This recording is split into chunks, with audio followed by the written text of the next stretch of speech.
sommes au Clos Taureau. C'est un des projets qui a été soutenu par le bureau des projets. C'est un poulailler pédagogique qui a été mis en place à l'initiative des parents de l'école d'Iwan. Mais ce qui est intéressant, c'est qu'il est ouvert sur l'ensemble du quartier. Et donc, il y a différents gardiens de poules du quartier qui participent à l'animation de ce poulailler. Et ce poulailler, il s'inscrit dans l'ensemble de ce qui se fait sur le bureau des projets. Une centaine de projets ont été soutenus depuis sa création l'année dernière. Le bureau des projets, c'est une initiative qu'on porte au sein du groupe des élus écologistes et citoyens.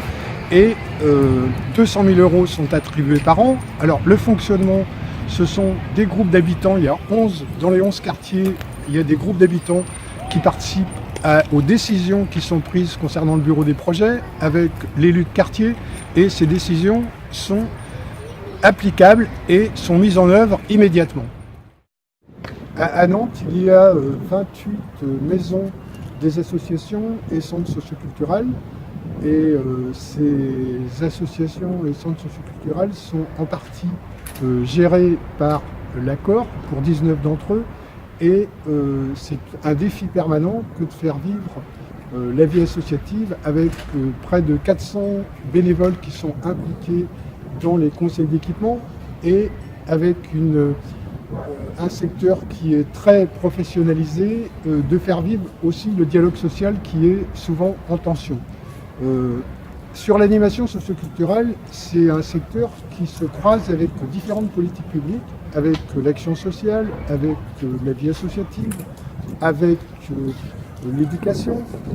Et donc, l'action des élus écologistes et citoyens s'inscrit dans un ensemble, et nous favorisons en particulier, nous essayons de prioriser tout ce qui concerne la solidarité de proximité, et puis tout ce qui concerne la transition écologique, la nature en ville, et nous soutenons particulièrement les associations et les collectifs qui sont engagés dans ces démarches-là.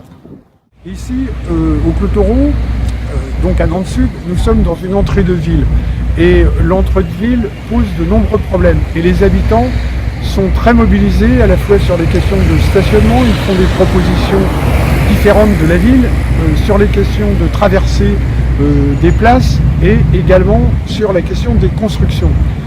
Ici, il y a des arbres qui ont été enlevés, il y a peu de place pour que les enfants puissent jouer, et là les habitants sont très remontés.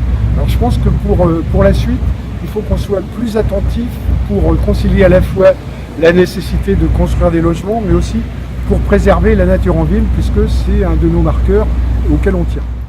Donc nous sommes à mi-mandat, et nous voyons arriver des centaines de projets qui vont être soutenus par le bureau des projets, et particulièrement ce que nous souhaitons faire, c'est pérenniser des actions telles que les cafés associatifs à développer dans chaque quartier, telles que la transition écologique et la nature en ville, des accueils à la mesure des enjeux pour les migrants.